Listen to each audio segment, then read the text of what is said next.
Bag lady, stop bringing all these bags into work. Because you know you bringing the Roaches down here. And no, don't nobody want your fried potatoes.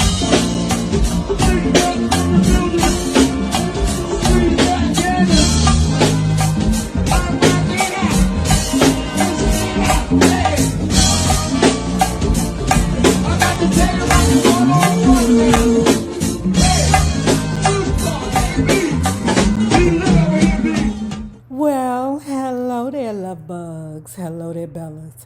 If you have not already done so, please remember to like, share to Facebook, subscribe, and visit uptopbeauty.com. I have not been promoting Uptop Beauty, but it does not mean it is not still there. And if you are not already a part of this book club, please hit the Patreon link below and or the join button here on the YouTube. And for a small monthly fee of $5, you babies, yes you, can be privy to all the shenanigans before the YouTube gets it, if the YouTube gets it. Now, let's continue talking about Patti Labelle's, what is this called? Don't Block the Blessings, Revelations of a Lifetime. Listen, we don't have a lot of views. I don't know what's happening. I really think that because YouTube has made so many changes recently, that our normal subscribers are not coming over to check for us. But for those of you who daily check for our book club, I love you. Of all the places we played, my favorite was the Apollo in New York. Although the conditions were hardly ideal, the schedule was punishing. 4 shows a day, 6 days a week. The neighborhood was rough. Harlem's 125th Street was not a place where you wanted to be walking around at night. Inside the theater, things weren't much better. Even though the Apollo had always been a shrine for Black entertainment, by the time we got there, it was an ancient shrine. In a word, it was funky. The dressing rooms were spread over 4 floors. They were cramped and filthy and filled with surprises. Leslie Uggum's mother was known for putting a roach bomb in her daughter's dressing room before either of them would set foot in it. If y'all don't know who that beautiful lady is, you better go check it out. Leslie Uggums, I believe, played in the original Roots. I'm sure she was. Was it Kizzy? Y'all tell me below. Was Leslie Uggums Kizzy? Goodness gracious. Wasn't James Amos the old Kunta Kinte? The reason why I'm thinking about Roots was because the young people at my job was like, well, what do we do for Black History? I mean, I know we're supposed to watch Roots every February, but outside of that, what do we do? Y'all know I have little tolerance for these young people. They crazy, y'all. Leslie Uggum's mother was known for putting roach bombs in her daughter's dressing room before either of them would set foot in it. As her mother said, unless you wanted to take some pets home with you, you had better shake your clothes out long and hard before you left the place. Word. Okay, pause, y'all. So, y'all, this lady, whenever you would randomly see roaches in this place that I used to work at, I would be like, what funky dog is bringing roaches to work? Because what DC does have is rats. Now, if I would see a rat occasionally, okay, it's a rat. All right? But when I see the Roaches, I know, bag lady, stop bringing all these bags into work. Because you know you bringing the Roaches down here. And no, don't nobody want your fried potatoes.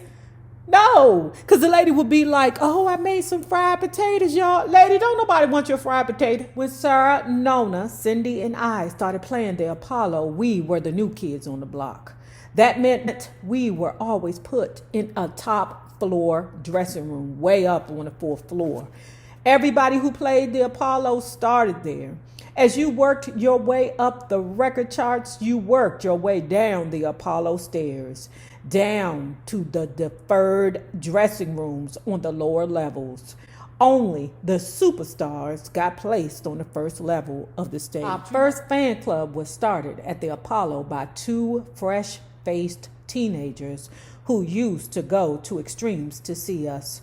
One of them would cut school to catch our show until the day his mother showed up for the same performance and pulled him out of the Apollo by his ear.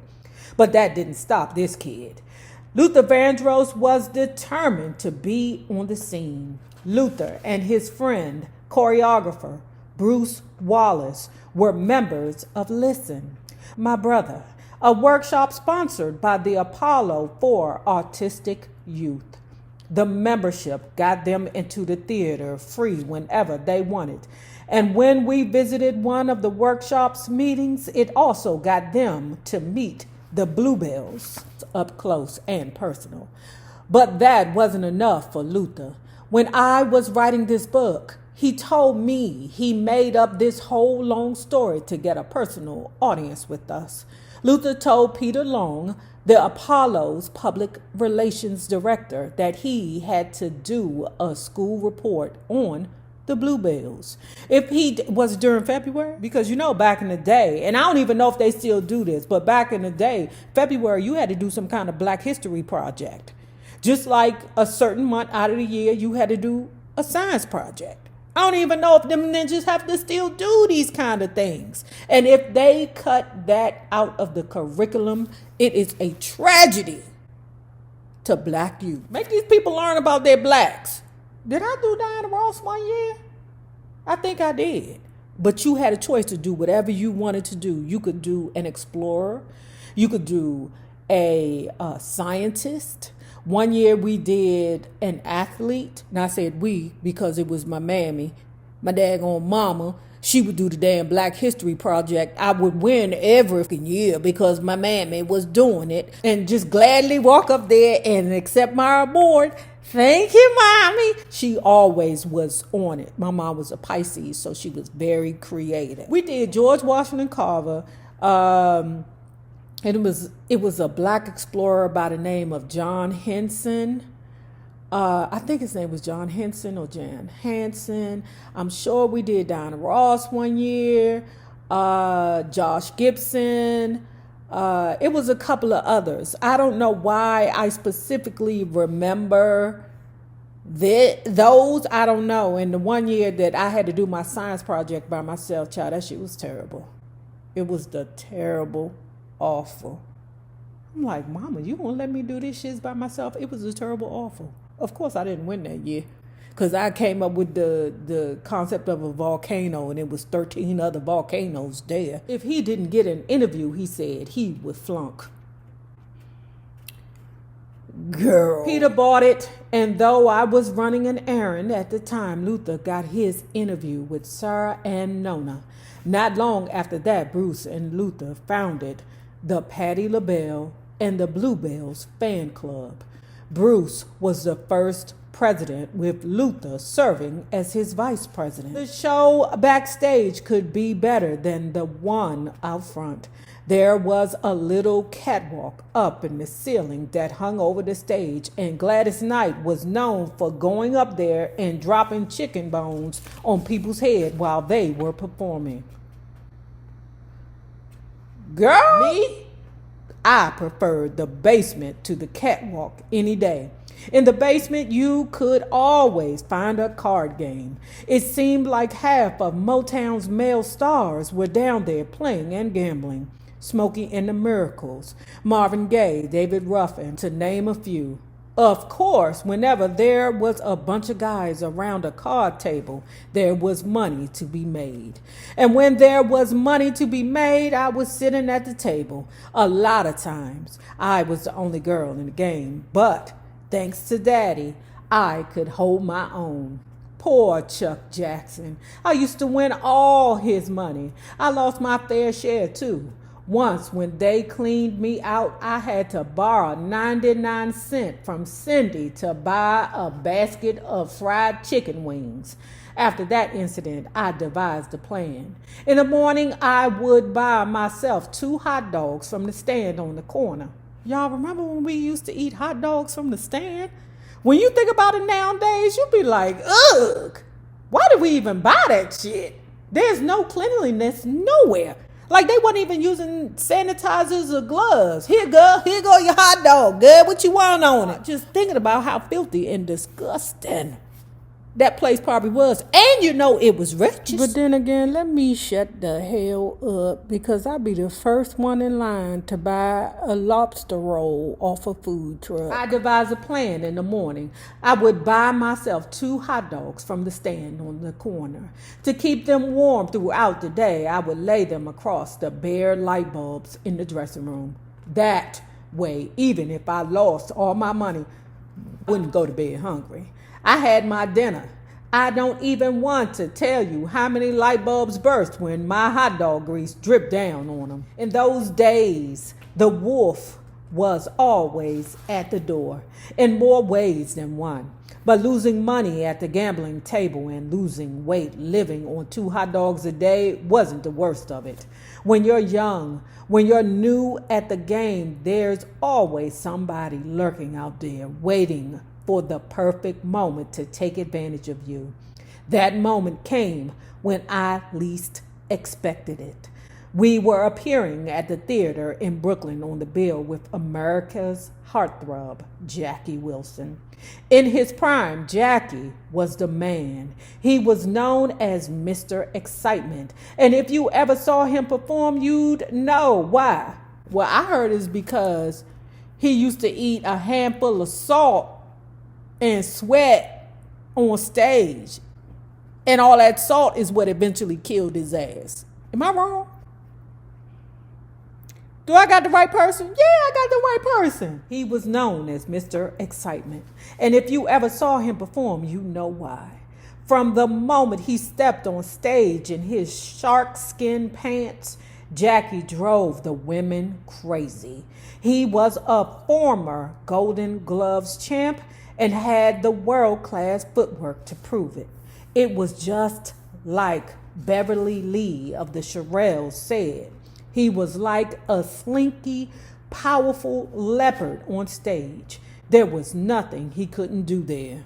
Yeah, right. Jackie could move like James Brown, the splits, the spins, the slides. And he could sing like Sam Cooke. Don't they got something in common? They can't stay away from the bitch. That pure, clear, amazing voice. With his backflips, his knee drops, and his golden voice, he would drive the women so wild they would literally rip the shirt off his back, just trying to touch him. Like everyone else, I was in awe of him. I worshipped the stage he moved on. My admiration changed to hatred in a dark corner of Brooklyn's Brevoort Theater one terrifying night. Just as I always did, I had gotten dressed early. Not so much to check out the crowd before showtime, although I was still doing that. But since we started performing with some of the biggest names in show business, I had another reason for getting dressed early. I wanted to show off. My wigs, my makeup, my clothes. I wanted to look cute for the big name headliners before I started singing and sweating and looking like a man. Yeah, that's how I be. Because at the beginning of the club, you are Sunday's best. Girl, but by the end of the night, you are Monday morning, first day at work. I wanted to look cute for the big name headliners before I started singing and sweating and looking like a man. Being noticed by these great stars always made me feel special. Once when I was passing Sam Cookie's dressing room, he hollered out, "Girl, you're looking good tonight." I looked around to see who he was talking to.